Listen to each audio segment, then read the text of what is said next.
wewe ngoja. Na wewe unaridhika kuolewa na huyu? Anaridhika kabisa mheshimiwa. Nikukuuliza wewe. Unajua tunaweza fanya hii kesi ukiwa nje. No. Ayendi mzuri vile natakana. Nasema hawezi kwa mtoe nje. Lakini ameamua, amesema hata mfanye nini ataolewa na huyu. Ati kwisha. Ati ongea Kijerumani. Amesema yeye ataolewa na huyu, upande juu shuke chini ataki huyo wako. Mtoto amerogwa. Sasa hii kesi imekuwa dismissed. Lakini unaona hapo ni korogwa mheshimiwa. Mimi sijui urogi, wewe kama unajua urogi mimi sijui. Father in law. Kisa 1 point separates the top two. Michuano ya kufuzu kwa kombe la dunia mwakani 2026 yanafikia tamati mwezi huu wa Oktoba. Je, vijana wa Cote d'Ivoire watawezana na Harambee Stars? Usingoje kuambiwa. Tazama mechi hii live hapa KBC Channel 1 siku ya Jumanne tarehe 14 Oktoba kuanzia saa 4 usiku. Ujue mbivu na mbichi. Pia tutapeperusha matangazo haya kupitia Radio Taifa na stesheni zingine za KBC. Usikose KBC Channel 1, mwenzio wa dhati michezoni.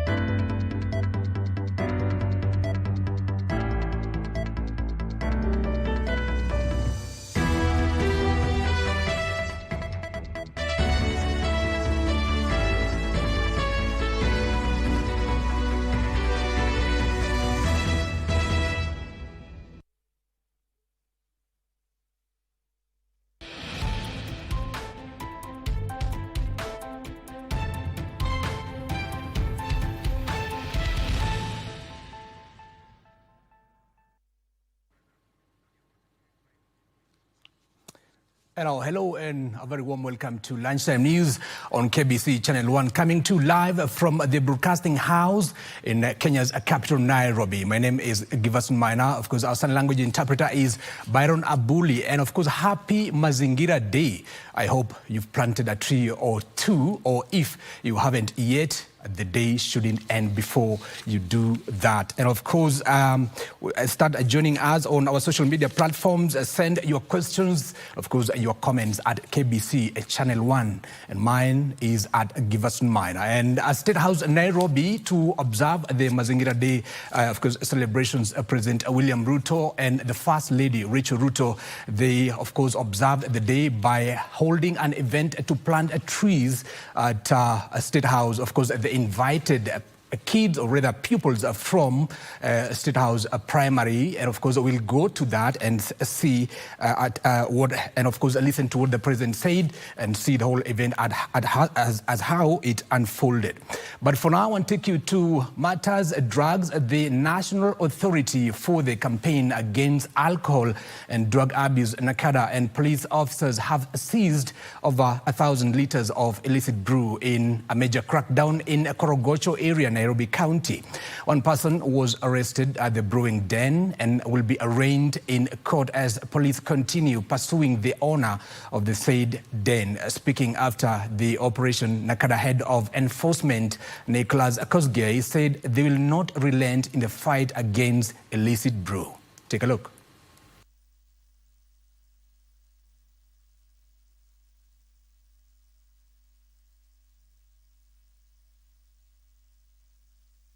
We managed to destroy 1,000 liters of Kangara and managed to recover or to net Chang'an liters, around 100 liters. As you can see here, we managed also to destroy all the equipments being used for the issues of manufacture. And I want to bring to the attention of these illicit brewers. As you are aware, we have conducted several and simultaneous raids in Kawangware, Mukuru, Kibra, and we shall ensure or endeavor, we shall ensure we go for this illicit brewer. These are the people who are destroying our youths, destroying our generation. And away from that, community elders drawn from Isinya, Kajiado County have unanimously condemned the ongoing skirmishes among youth groups in Isinya town that has so far left one person dead, scores nursing injuries and property destroyed. They now want the police officers to intervene and take charge to avoid more loss of lives and property. What began as an altercation between a border rider and his pillion at one of the stages 3 weeks ago is said to have fueled tribal tensions on Wednesday evening, escalating to Thursday, turning the business town into a battlefield. As tension remains high and most businesses closed, the elders who have condemned the chaos urge the community that has coexisted for years to embrace peace. Inakaa Kajiado hakuwezi kosa makosa, lakini kosa likitokea watu wakae chini walitatue ili wapate suluhisho.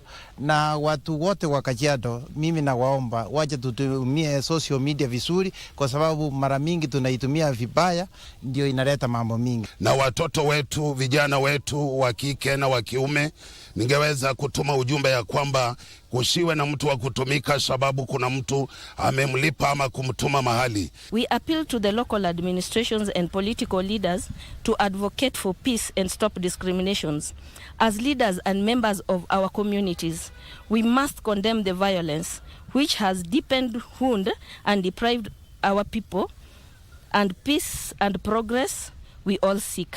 Kwa saizi tumeshika watu 7 ambao wanaendelea kuchunguzwa, na kama watapatikana na hatia yote watapelekwa kotini. The spirit of a customer service week has moved into schools.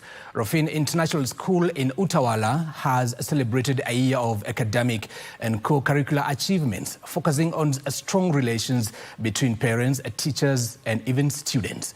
During the celebrations, the school management sensitized parents on the co-curriculum and outlined new strategies for seamless communication and prompt feedback. The learners urge Kenyans to cultivate good values in their homes and institutions of learning to foster responsible citizenship. I'm learning is that Customer Service Week is not just about I'm giving you this and you're my customer.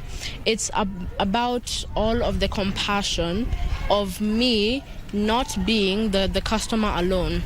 I'm customers with everyone in the school and to the world. Customer Service Week has taught me about value and feeling appreciated and loved. This week has shown us nothing but support and love from this school. This year we are celebrating our Customer Service Week. Our theme for this year is Mission Possible. We've been able to get feedback from our parents during the Customer Service Week, and equally it's been able to push us just to go over and above in terms of ensuring that we provide the best for customers.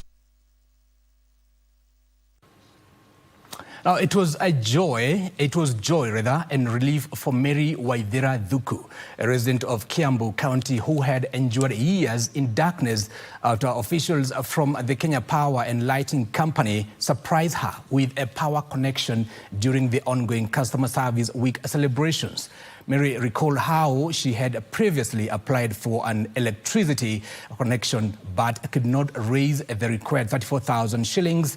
As part of the Customer Service Week, KPLC staff were moved by her story, came together to support her to get connected to the national grid, as well as paying her first month's electricity token. KPLC Chief Engineer Stanley Maina Ngugi says the company remains committed to supporting genuine customers while warning residents against illegal power connections. Mwana Kenya anaweza na asiweze. Ndio mnaona hata serikali kuu ina support sana wale ambao hawafanyi nini, hawawezi. This is the best example ya mtu mwenye anatia bidii mwenyewe, akona matarajio, akona hope kwamba siku moja atakuwa connected. So tunaomba wale ambao hawana mita, tena wale ambao hawana stima, ambao hawajakuwa connected, ofisi imefunguliwa kama vile huyu mama, si mnaona mama miaka imesonga kidogo, lakini alikuja kwa ofisi ndio apate suluhu. So sielewi ni kwa nini mtu mwingine atasema yeye mwenyewe atajiconnect ama anatafuta watu wengine huku kwa njia za kando. Hiyo tunakemea kama Kenya Power. Oh, what a beautiful story. And away from that, a coalition of civil society groups is stepping up efforts to empower citizens ahead of the upcoming county public participation forums as the 2026-2027 financial planning gets underway. The groups, including Bunge la Wananchi, the Kenya Peasants League, and other grassroots organizations, have launched a people-led campaign to help the public understand the annual development plan. The initiative seeks to ensure that citizens, especially at the grassroots, engage meaningfully in county budget discussions and hold leaders accountable for development projects and ensure prioritization of need areas. We have developed a memorandum, which is a draft based on the annual development plan, which we will take to the public for them to add their views and also append their signatures as part of the memorandum signatures. So this program is aimed at ensuring that a majority of people participate in this process. Tumekuwa tukipeana proposals zetu. Tunataka hospitali, tunataka tuwe na mahali ya kuweka takataka, na hizi zote hatujawahi pata. Kwa hivyo tunataka tukienda pale tuangalie mambo yenye tumewakilisha hapo mbeleni, ni gani ambayo imetimizwa na ni gani haijatimizwa. Naona every year kuna 23 million inaenda kwa wards. Mbona tusikuwe practical, tufanye what the constitution says, tukuwe na sustainable development. Hii 23 million iwe inagawanywa in all the villages zenye ziko kwa ward.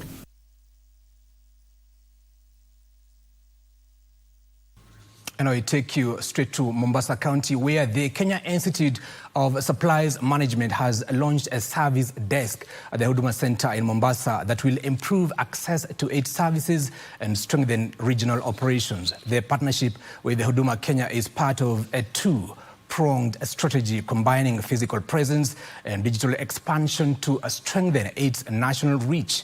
Speaking during the launch, KISM Chief Executive Officer Kenneth Matiba noted that the initiative marks a key milestone in the Institute's efforts to decentralize services to the more than 28,000 members nationwide.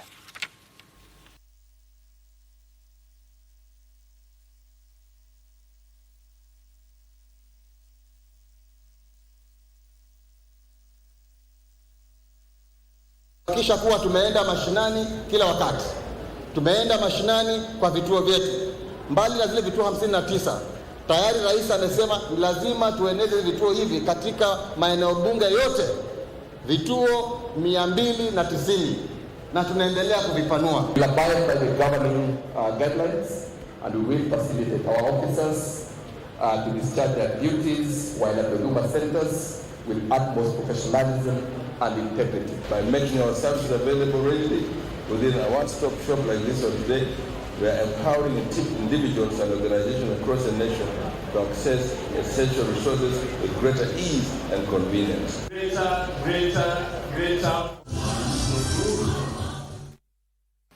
Now, the 24th COMESA Summit at KICC in Nairobi was a perfect fit for Kenyan small and medium-sized enterprises to showcase their business at the forum. Harriet Chebet Ngok, one of the SMEs exhibitors at the forum, said the platform enabled many entrepreneurs to network with regional business outlets to unlock their potential. Chebet noted that traditional medicine is a unique product which has gained attention as a number of people are concerned about their wellness due to various medical conditions. Other SMEs urged relevant authorities to improve e-commerce to allow smooth cross-border business. We as SMEs need to grow. We need to grow in the country and outside of the country. Southern and Eastern Africa is the first place that we can go to expand our product reach and reach more customers. Africa is growing phenomenally, and the African market is actually here for the taking. So when it comes to digitization and creating of e-commerce platforms so that I could very easily buy soap from a woman in Burundi or raw materials from somebody in say Kigali or in Kampala,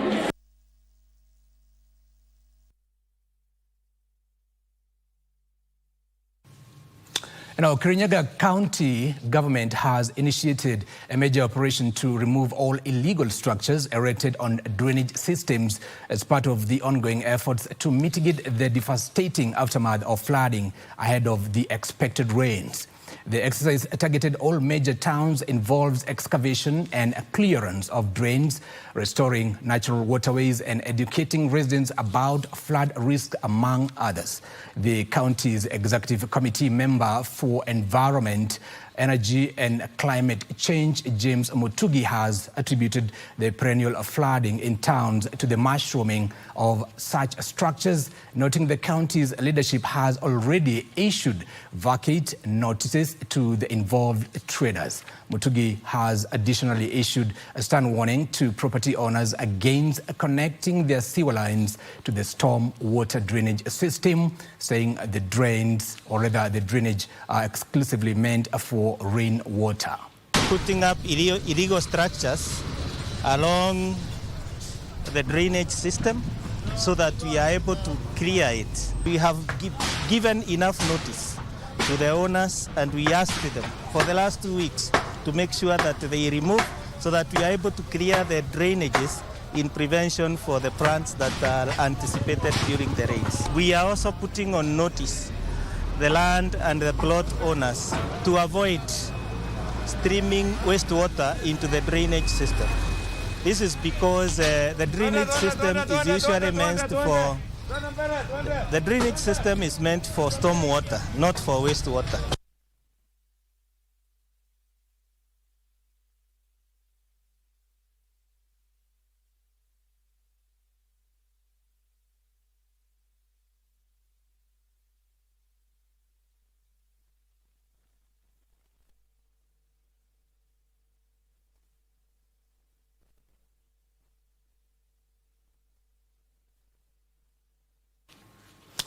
I want to connect to you, to our very own Betty Kiptum, to update us on the Matters COMESA competition summit happening in Nairobi. Betty Kiptum, if you can hear me, what's going on there?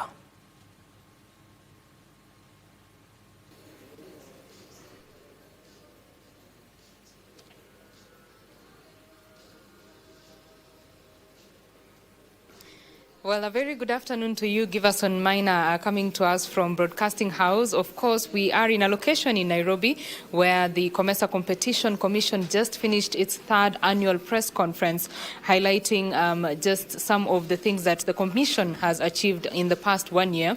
And one of the key areas of concern has been the aviation industry. We are aware that Kenya Airways, the national carrier, is currently under investigation for unconscionable conduct over treatment of passengers in 2 complaints that were made to the Commission within the past 1 year.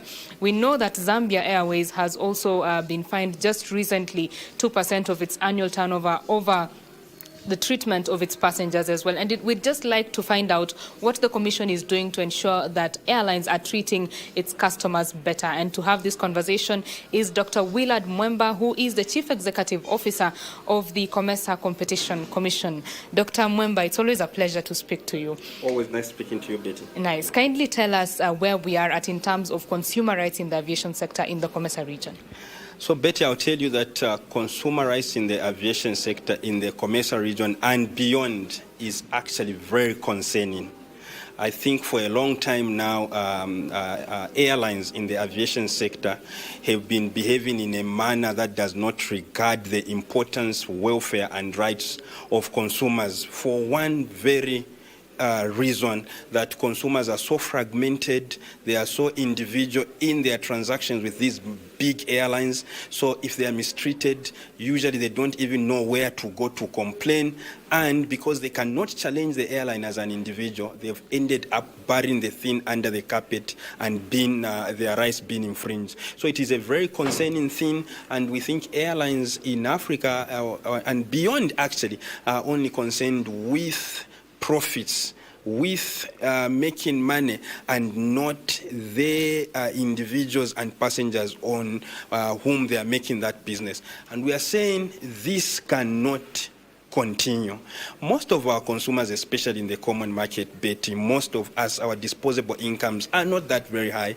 So that air ticket, when you buy it and you are subjected to mistreatment through cancelled flights, through lost baggage, or sometimes through non-refund because you missed a flight, there is also proper non-refund because you missed a flight. We cannot continue like that. There should be an institution or authorities that should come together and put the airlines in check. We are appreciative to our airlines. They make our travel very easy, and that's what we want to say. But remember, Betty, some of these passengers are informal traders moving from one country to another, and because now it is a bit easy to fly, we have these flights, which we thank the airlines for. If they are treated like that, they get disincentivized, discouraged to continue with that commerce. And at the end of the day, what does that do? It exacerbates poverty. What does that do? It frustrates and negates the growth of businesses in the common market. Right. And more specifically, let's talk about the survey that the Commercial Competition Commission conducted. Yeah. What could you say are the key findings in terms especially of the concerns that passengers have been going through, as well as the redress that they get from these airlines?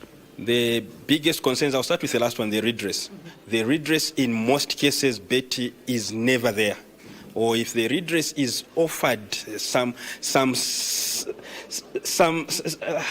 I don't even know what to call it, some kind of a redress, if it is offered, it's never, ever sufficient to address the real issue. So I'll start with your last question. The redress, I would simply say, is almost absent. What is there, if it is done, it is insufficient. But what are the main issues that we have seen there, Betty? The most worrying and recurring ones are delayed flights, cancelled flights. And once the flights are delayed or cancelled, the airlines do not care about the connecting flights onward. So if I'm delayed by a certain airline and I'm connecting on another airline, the airline that has delayed me does not care how I'll connect on the other. And if I miss the other flight onward, they say I'm not part of that contract. It ended when I dropped you where I was going, where you were going. That's one of the big concerns, because you cannot just abandon a passenger whose delay has been occasioned at your instance. They miss the flight, the connecting flight, and you say I'm not part of that. The next one that we are seeing a lot is, even after that delay bit, you abandon those consumers, those passengers who may be in the airport, sometimes even for over 24 hours. It has happened. We've seen those complaints in that survey. You can't give them meals, you can't offer accommodation to them, you can't even give them help them for connecting flights onward. You can't even give them facilities to communicate to the people that they were traveling to say, no, I'm not coming. We have seen people ending up sleeping on airport floors. These are people who spent money. They can't continue being treated like that. And then the other one is also delayed and lost luggage, where consumers or passengers have flown on most of these airlines and the luggage has not come until sometimes even they leave the place, that destination where they went, they leave and go back home and their luggage never arrived. And the airlines cannot compensate or even assist the passenger in saying, okay, we can give you something that can help make your life a bit easy, in terms of probably buying some few clothes that you can put on for the meeting that you've come to attend. It's like the airline, that is not their business. You will get your bag when it comes. We are done. We've brought you where we brought you. So those are the main issues. So to summarize, lost luggage, delayed flights, cancelled flights, and in all this, consumers are never given the sufficient redress if it is ever there. Right. And now let's talk about the cases that are ongoing. Of course, we know that the Zambia Airways investigation just ended, and the Commission imposed a 2% fine of annual turnover. Yeah. And there's an ongoing case concerning Kenya Airways as well. Talk to us about that. So in fact, the cases between Zambia Airways and KQ are almost the same, just that they involve different passengers on different dates. But it's the same issues that we are talking about, where because of your behavior, consumers are subjected to bad treatment. You cannot, they are delayed, in both Zambia Airways and KQ, they are delayed and they miss their flights onwards, and you refuse to rebook them on connecting flights. You refuse to give them accommodation. You refuse to give them meals. You refuse that we are not party to the other flight. That is unacceptable. But we are not just here interested in fining companies. Zambia Airways, we engaged them and told them that they need to legitimately and meaningfully compensate the passengers. What they were proposing was a joke. So at the end of the day, we had no option but just to fine them. KQ, in fact, now them we're still investigating similar matters. We are engaging them and we are telling them that, look, if you are ready to settle, and settlement means a meaningful settlement that will ensure that even the passengers are compensated. And if that does not happen, then we go in the same direction and recommend for a fine even for KQ. And we think we need to start acting now to arrest this. Betty, I'll tell you that just after we find Zambia Airways, we have seen so many cases against Zambia Airways and against KQ coming after this same investigation. The question we're even asking ourselves is, are we going to investigate each and every issue? And what approach are we going to take? Thank you, Betty Kiptum, for that report. And I want to take you to State House Nairobi, where President William Ruto was leading an exercise to plant tree to observe the Mazingira Day celebrations. Let's take you there.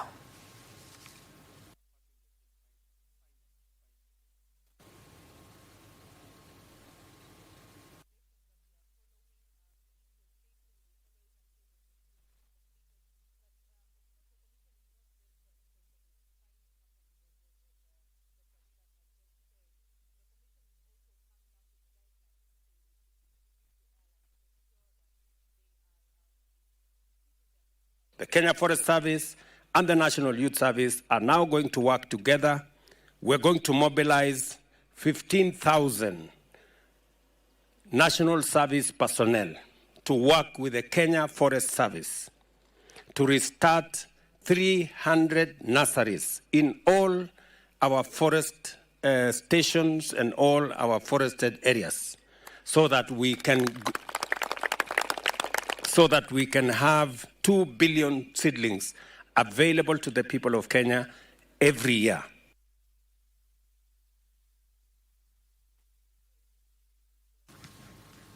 Now, the Secretary to the Cabinet, Mercy Wanjau, has reaffirmed the government's commitment to achieving Kenya's ambitious target of planting 15 billion trees by the year 2032. Wanjau, who led a tree planting exercise in Kianwe Primary School in Kirinyaga County, underscored that the aim of the feat is to promote environmental conservation and awareness across the country. Ya muhimu kwa nchi ya Kenya ni siku ya kutukumbusha kuwa utunzaji wa mazingira ni jukumu la kila mmoja wetu. Na tumeanza vizuri leo asubuhi, tumepanda miti ya shade na pia tumepanda miti ya matunda. Na hii ni jambo nzuri sana kwa sababu pengine sisi hatutaweza kuenda chini ya shade ya hiyo miti. Lakini wale watakapokuja si watapata manufaa? Watapata manufaa. So hii ni jambo nzuri. Kwa kutilia tu mkazo, ningependa kunukuu kwa kimombo usemi wa hekima wa mwenda zake Profesa Wangari Maathai, shujaa wetu wa mazingira, aliyesema kuwa it's the little things citizens do. That's what will make the difference. My little thing is planting trees.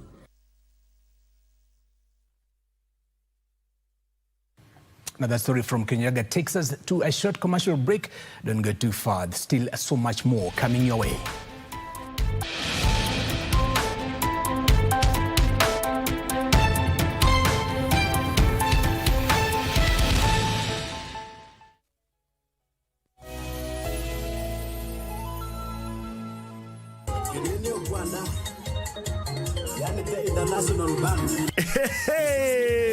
Kiitikio cha kutambua sauti yako, na huku tukisherehekea miaka 14 ya utangazaji bora wa stesheni ya KBC ya Kalenjin Kitwek FM, tunakualika katika mbwembwe za aina yake kuanzia tarehe 10 hadi tarehe 12 mwezi huu. Kouni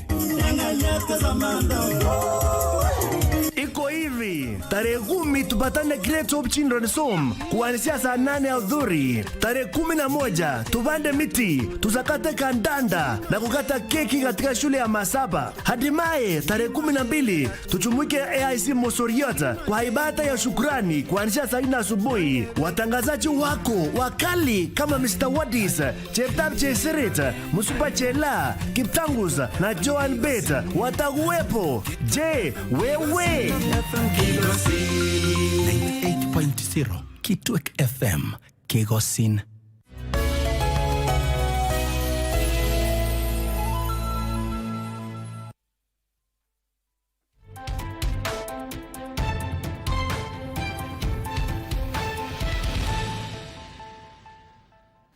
Now, welcome back. You're watching Lunchtime News on KBC Channel 1.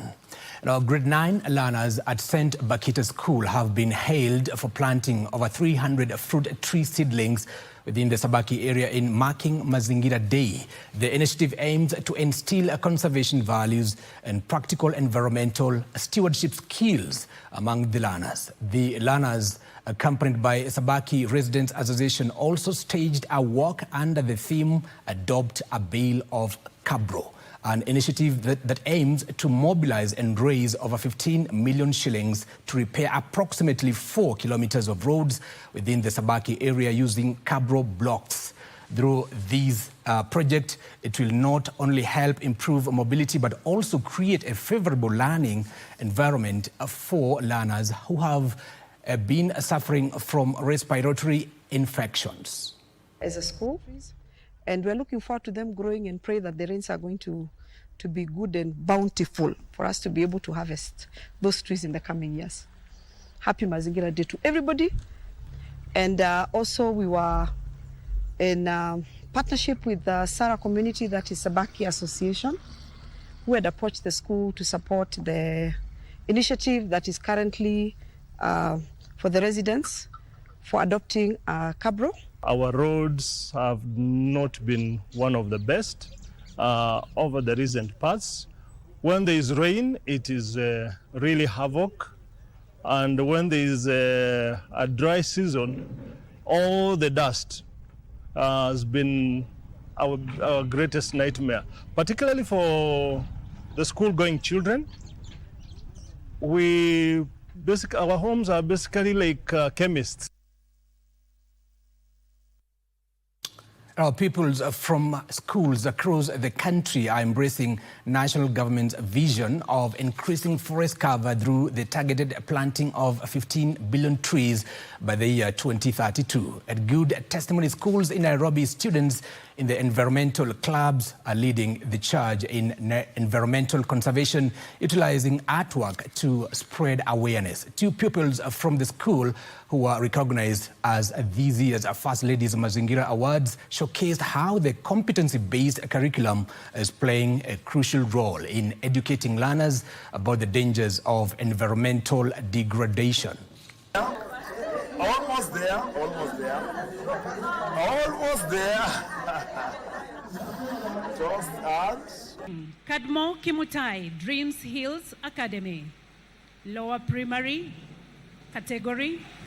Mwangi Toria Zuri, Good Testimony Junior School.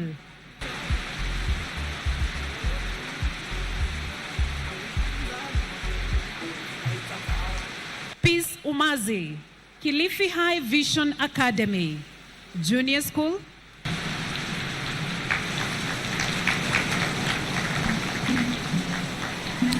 I'm going to be issuing a directive to all our schools through their environmental clubs that flower competition will be the in thing, and the students will be competing, and we shall be expecting them to national.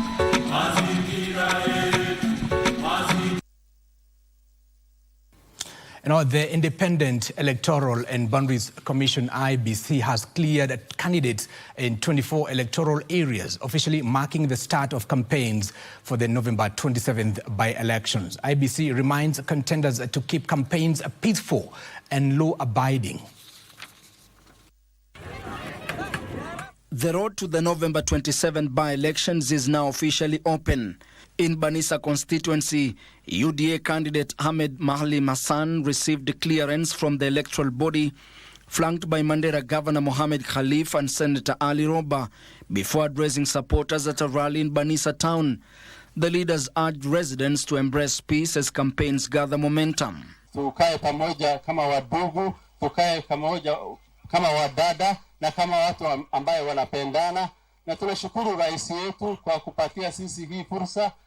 Atakuja inshallah wakati ya campaign, atatukampainia, atatuletea magoodies. November 27 ikifika inshallah tutaleta Mheshimiwa Ahmed Hassan ama Mheshimiwa Barre, akiwa kura yake itakuwa 99.9. In Bere North, another UDA candidate, Leonard Muthende, was cleared by IEBC before thousands of supporters escorted him to Siakago Primary School grounds for high-energy rally. Party leaders used the event to drum up support, stressing that electing their candidate will secure development ties with the national government. Kiongozi wenu huyu leo ni kiongozi ambaye anawatakia mazuri, sababu wale viongozi wengine wanawaambia ya kwamba muwachague waende wakatafute serikali nyingine, na ile serikali ambayo leo anawapeleka leo hii ni serikali ambayo inafanya kazi, serikali ambayo ya matendo. Wale watu wako kwa opposition wanafanya kazi juu chini ili waingie kwa serikali, si ndio? Ati ndio watumie hiyo serikali kuwafanyia kazi. Elsewhere in Elgeyo Marakwet, Bungoma and Nandi, the Equitable Party candidates were also cleared to contest various ward seats. We don't want any confrontation from anyone to confront them, to vote for whoever candidate they want. We are going to present ourselves. Everybody provide his or a manifesto, and the people of Metke will decide. Wananchi wa Chwele Kapchai ward, kama vile nimetoka kama kijana hivi, nataka kwenda kuwashikilia wote, niwafanyie kazi ndani ya county assembly ya Bungoma. Nilete maendeleo wapi? Ground. Sisi kama the Equitable Party tunasema tunasawazisha kila kitu. Tunafanya kazi mambo na barabara, mambo na education na mambo na maji. Tutasawazisha kwa kila kijiji. With campaigns now underway and set to close 48 hours before polling day, IBC says all eyes are on candidates to observe electoral laws and ensure peaceful contest across the 24 electoral areas. Ben Chumba, Lunchtime News. Ben Chumba for the report. And our statistics indicate that mental health is becoming a major challenge, with 57.7% of students experiencing depression. Health Rights Kenya Organization Country's Director Benson Simba was speaking in Nairobi, urged for close collaboration and multi-sectoral approach in addressing mental health in institutions of higher learning across the country. Family, school, environmental and economic factors were found to be the leading causes of mental challenges among the learners. In 2024, a research study conducted at the Technical University of Mombasa showed that mental health was a major issue, with 57.7% of students experiencing depression. The findings citing family, school, environmental and economic factors as catalysts for depression among the learners. When you come to the Kenyan context, research shows that nearly 50% of university students across the country are struggling with one form of mental health issue or the other. It could be anxiety, it could be depression, it could be something else that these students are struggling with. It could be social life. To reverse the trend, Health Right Kenya organization has partnered with institutions of higher learning and other development partners to try and deploy technology to address persistent and emerging challenges to global health. To bring everybody on board, whether it's a lecturer, a parent, a peer counselor, student counselor, and every other stakeholder that will contribute to the positive health living of the students. Health Right Kenya Organization Country Director Benson Simba says there's need to place the learners at center of conversations and co-creation in innovation solutions to try and deal with the mental health issues. It's a problem that requires that we work, all of us together, including the Minister of Health, including the Minister of Higher Education, and all other key stakeholders that are relevant, because we appreciate that the social determinants that impact on health are environmental, are social in nature, are economic in nature, and that requires that we all get to work together to address mental health from a holistic point of view. We look at the demographic of Nairobi. We have the biggest informal settlement, where these mothers are also coming from. So what are we talking about? This informal settlement where they are not accessing even the basic health services. What about their mental health services? So we are looking at the mothers being compromised, their health being compromised. Speakers who were present at the event, dubbed Minds in Motion, said the trend was worrying and the nation should speak in one voice in seeking solutions to mental health challenges. And our work in bringing communities and the primary care system together to increase access to life-saving healthcare services, and our work to improve the quality of services for marginalized communities across Kenya.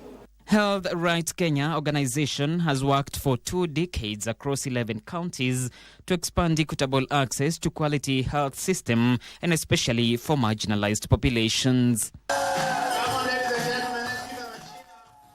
Thank you, Cairo, for that report. Now, the government has been urged to urgently develop a clear and comprehensive policy framework to incorporate children with disability in the Social Health Authority scheme. Led by the Action Foundation's Chief Executive Officer, Maria Omari, the stakeholders in the children welfare sector have decried the high cost of accessing medication and assistive tech devices that have left many families and caregivers silently struggling to get the much-needed medical and rehabilitative services. The call to action came to the fore during the launch of the Disability Inclusive Early Childhood Development Initiative in Nairobi. The 6-year initiative, spearheaded by the Action Foundation in collaboration with national and county governments, seeks to ensure that 1.3 million children with disabilities under the age of 8, together with their caregivers, can access inclusive health, nutrition, education, and protection services. Opportunities for children with disabilities. There are hiccups, definitely, but we hope that with time we can advocate for SHA to offer comprehensive health services, be it assistive technology, the medication, like children who have CP, some of them are on anticonvulsants, that he can offer comprehensive rehabilitation services at cost within SHA. Kama wanaweza jaribu, vile wanaweza saidia hao watoto wenye wako na conditions. Tuko na shida na matibabu na saa zingine huna chochote. Mtoto anaweza converse tu. Ana converse ile serious, wacha ile ya kawaida. Hana dawa, hana sijui nini. Ujui utaenda wapi. Ukienda hospitali inakuwa ni shida. Wewe mwenyewe huna uwezo saa zingine ya kulipa hiyo SHA. Most of the teachers leaves the teachers training colleges without knowledge on inclusive education, and we intend to work closely with the TSC, with KICD, want to design modules on inclusive education for the retooling of teachers and for the training of teachers on inclusive education, so that they are well able to cater for the needs of students or learners who have disabilities in the classroom.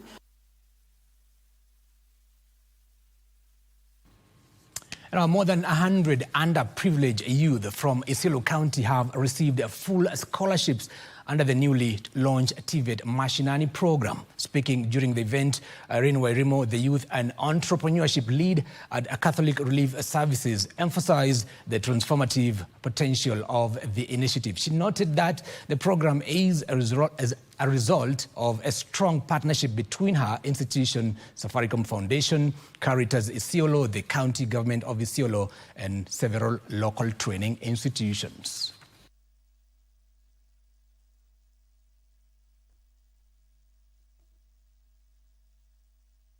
We continue to invest together with the partnership in counties, working with the county governments in all the 3 counties to advance the youth agenda, funding TVET programs. When they hope that by the end of the program we shall have 2,400 youth who will have gone through the program successfully, trained in various trades across the counties. Some of them are persons with disability, some of them are young mothers, some of them are just youth who lacked opportunity because they dropped out of primary school and secondary school, and so they were not able to enroll in a formal TVET institution. We are grateful to our partners. Hii sustainability ni kama unauliza kama hii kitu kama itadumu, kama itadumu, na hii kitu itadumu. Now we take you to Embu, where pupils in Kerangi Primary School in Mbeere South, Embu County, are struggling to learn in dilapidated infrastructure, which is severely affecting their learning outcomes. The situation was made worse after strong winds ripped off their classroom roofs. The incident, which happened Wednesday, has left them exposed to harsh weather conditions, making learning almost impossible.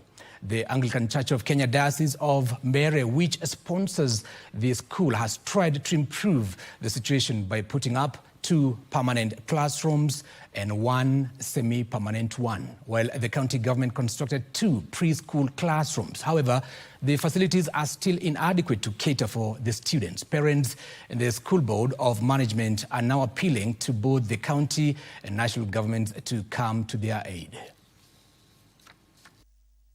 Kama mimi nilikuwa mwalimu huko, wakati mwingine na waezi kuconcentrate kwa sababu hata wakati mwingine hayo madarasa yako na mashimo, wageni wakikuja na magari watoto wanachungulia kwa hayo mashimo.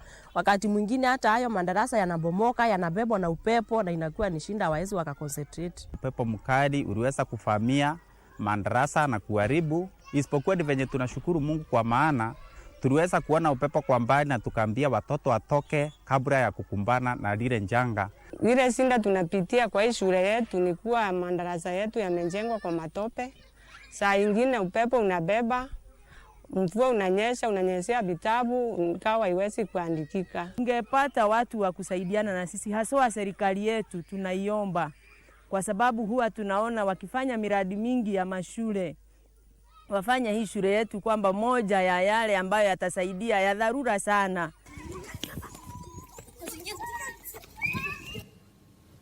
Now we shift matters to politics now, where a section of leaders from the Ukambani region allied to President William Ruto have called on residents to reject ethnic and divisive politics, accusing the opposition of attempting to drive a wedge between communities for political gain. Led by UDA National Organizing Secretary and Mola Member of Parliament Vincent Kawaya, the leaders said the region stands to gain more by working closely with the national government. Kawaya further assured citizens that the government is addressing concerns over cancer treatment cost and called on striking university lecturers to embrace dialogue. Tusisikize siasa ya porojo, siasa ya kugawanyisha wa Kenya, siasa ya chuki, siasa ya umaskini ambayo inaenezwa huku. Juzi mmeona watu, na nataka ni wasifu sana watu wa eneo hii, kwa sababu juzi nimesikia nyinyi mmekataa hiyo siasa ya mgawanyo. Lecturers wetu wamekuwa katika strike. Sasa siku zimeenda sana wakiwa katika strike. Kuna yale mazungumzo, kuna yale makubaliano tunaita CBA. Na hiyo CBA tunajua lecturers wetu wanataka full implementation. Lakini ningewaomba tena na tena tupatie dialogue a chance. We have a very serious president. And the president has decided to transform this country completely. Make sure that we have tarmac roads, make sure that we have electricity, make sure that we have the best stadium in Kitui without caring about the number of votes we gave him. Now, the Homa Bay County government has launched a massive health campaign to combat parasitic worm infestations. The 4-day mass drug administration exercise starts tomorrow, targeting all 9 sub-counties. The county's head of public promotion, Michael Majiwa, says the campaign will deliver treatment directly to households. Children aged 1 year and above will receive deworming medicine, while those who are 5 years and above in lakeshore areas will get bilharzia drugs. An official from the Ministry of Health's Neglected Tropical Disease Unit, Titus Waitito, described the campaign as a key intervention that has also been implemented in other counties in the Lake region. We want the community to be prepared for this.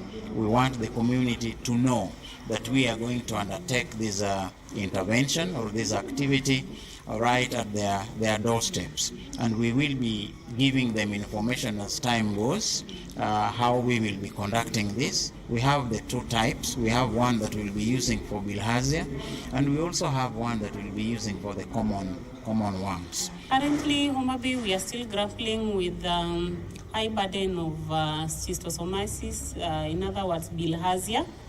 And one of the reasons is because of our geographical location.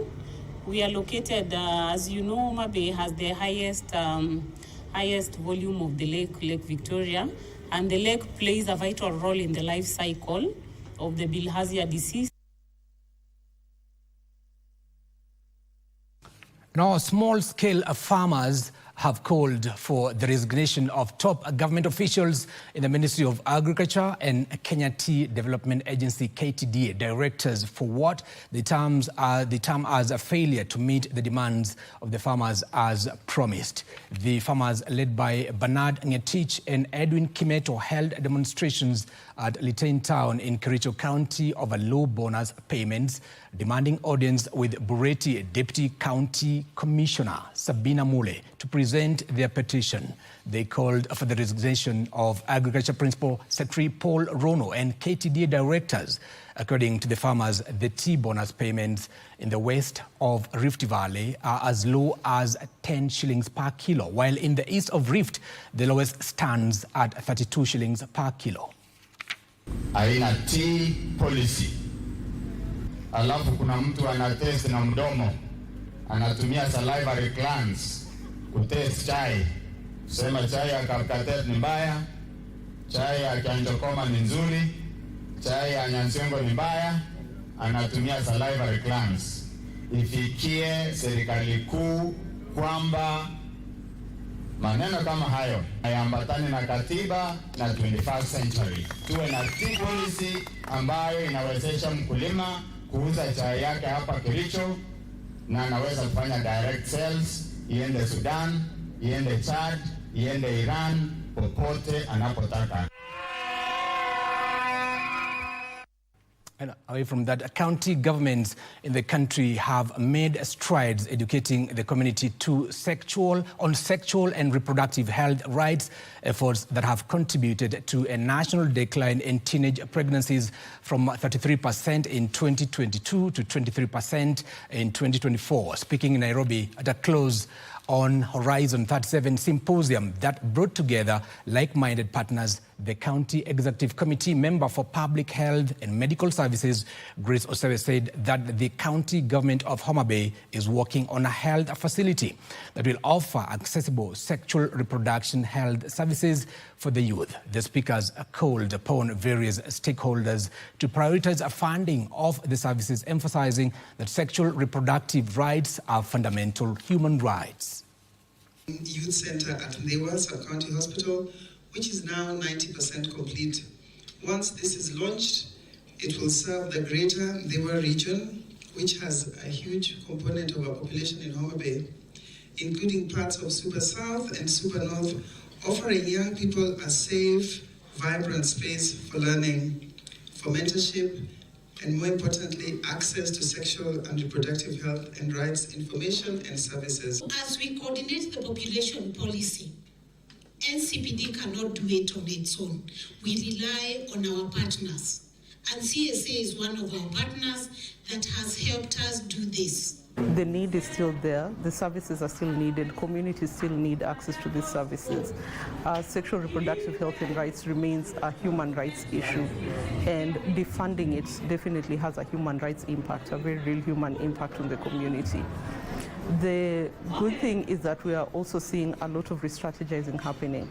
We're seeing young people, we're seeing movements, we're seeing CSO movements thinking about how can we collaborate, how can we seek other types of funding, how can we diversify the kind of services we give, just to try and pivot around that.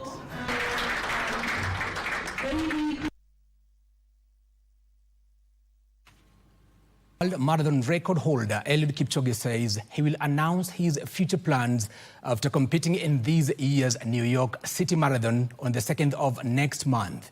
The 40-year-old, widely regarded as the greatest marathon runner of all time, has won 2 Olympic gold medals and holds a record 11 victories in the World Marathon Majors. Kipchoge last claimed a major marathon title in Berlin 2 years ago and most recently placed 9th at the Sydney Marathon in August, the newest addition to the About World Marathon Majors series. Although he did not finish the marathon at last year's Paris Olympics, Kipchoge credits advances in technology, including continuous glucose monitoring, with helping him continue to compete at an elite level despite his age. A warm embrace from Patrick Sang, his long-term coach. And the greatest marathon runner the world has ever seen has produced the fastest marathon the world has ever seen. This man leaves you scrambling for superlatives again and again. Why did we ever doubt him? There have even been whisperings from 1 or 2 people who claim to have been in the know in the last few days that the world record would not. Now, Riyad Mahrez led from the front as Algeria became the 4th African nation to qualify for the 2026 FIFA World Cup after cruising to a 3-0 win over Somalia in a match that also saw Mohamed Amoura score a brace.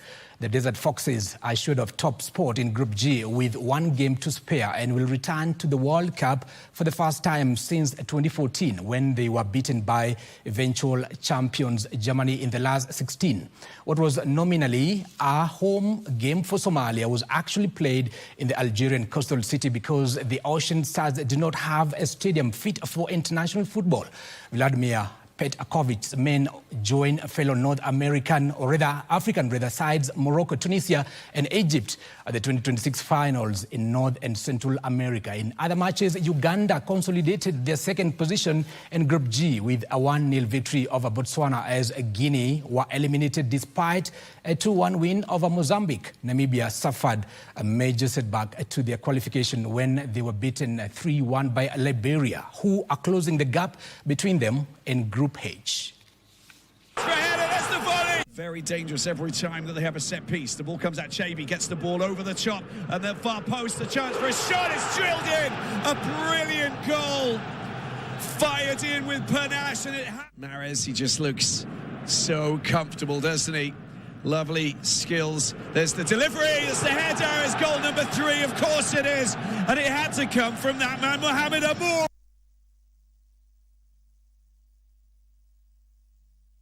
Denmark obliterated Belarus 6-0 to rack up their positive goal difference and maintain their narrow advantage over Scotland at the top of Group C in the UEFA World Cup qualifiers. Scotland came from behind to secure a 3-1 win over Greece in the same group in a thriller at Hampden Park. Netherlands consolidated their top spot. Goals right there. And that's where we end our lunchtime news bulletin for now on KBC Channel 1. My name is Giverson Maina. Our sign language interpreter is Byron Abuli. And on behalf of everyone who made this newscast possible, thank you for watching and enjoy the rest of your viewing.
It's art, it's culture, it's fun, it's attitude. You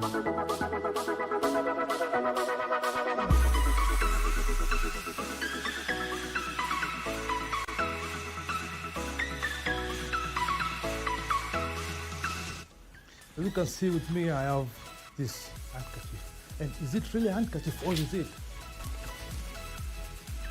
My name is Kevin Kasioki. Please join me each and every Friday at 8 p.m. only on KBC Channel 1.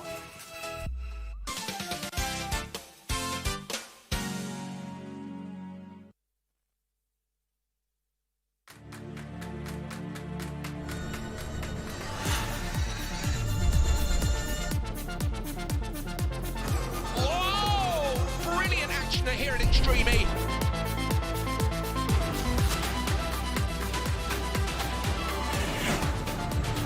This is unbelievable.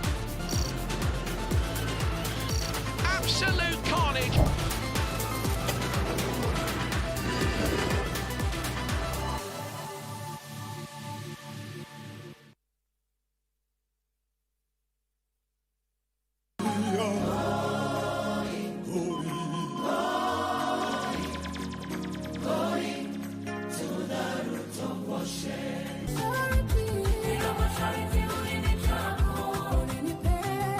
We want to have this conversation about the boy child, the society. Everyone can see the breakdown and everyone can see that something ought to be done urgently, if not immediately. Vijana na hasa wavulana hawapati nafasi ya kusikilizwa. Issue of men not opening up.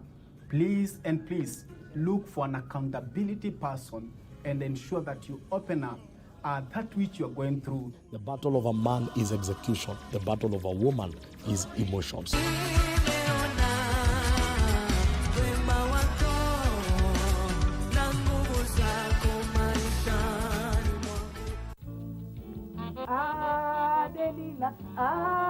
Delila. Kama sasa umenyamaza huwezi kusema. Mama nimwambie mimi mwenyewe. Kwani umekuwa bubu?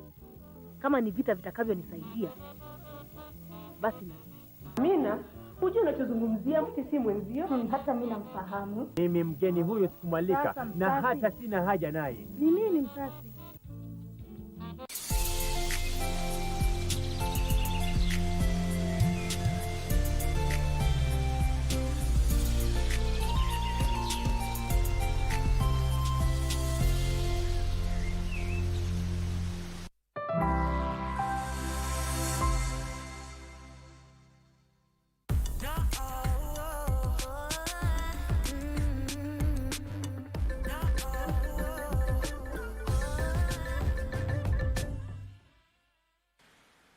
How can we build the future better so our cities, our homes, our environment can better withstand the challenges of climate change?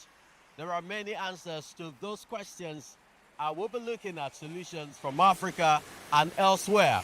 Welcome to Eco Africa. I am Chris Alems, coming to you from Lagos, Nigeria. And here's my co-host, Malama Mukonde.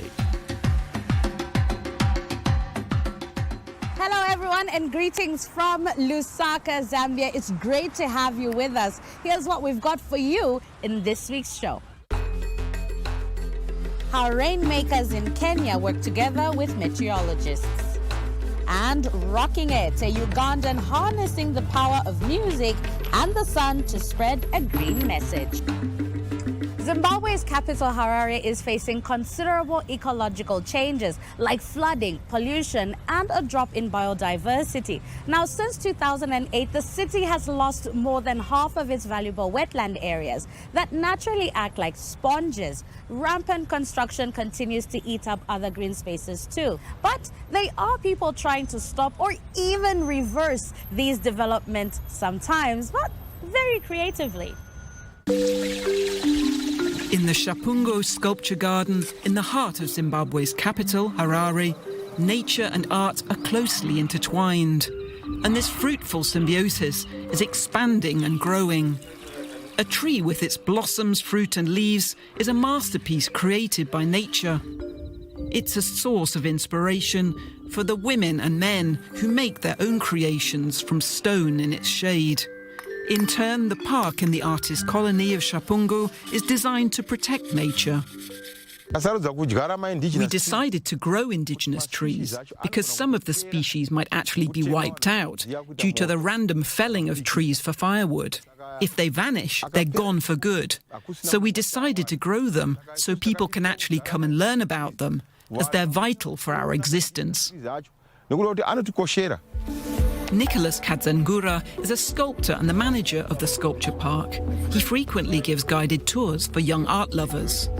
Many works here deal with Zimbabwe's natural environment and the threats it faces. One piece by the late artist Joseph Ndandarika is especially close to his heart. He called it the friend of the rhino so that people can get closer to know the rhino and also to protect it. The more you become friends to animals, the more you don't kill them. You want them to multiply. With only some 600 black rhinos left in Zimbabwe, it's a desperately urgent matter. The Shapungu Sculpture Garden was set up in 1970 and is named after the Bateleur eagle, sacred in Shona culture. The bird is considered a messenger of the gods and ancestors. This ancient indigenous knowledge is passed on during the guided park tours, which highlight the spiritual significance of nature conservation. For Marcy Mashore, widow of the park's founder, many sculptures here are animistic symbols of a nature-centered faith. I'm an eland. That is my totem from my father's line.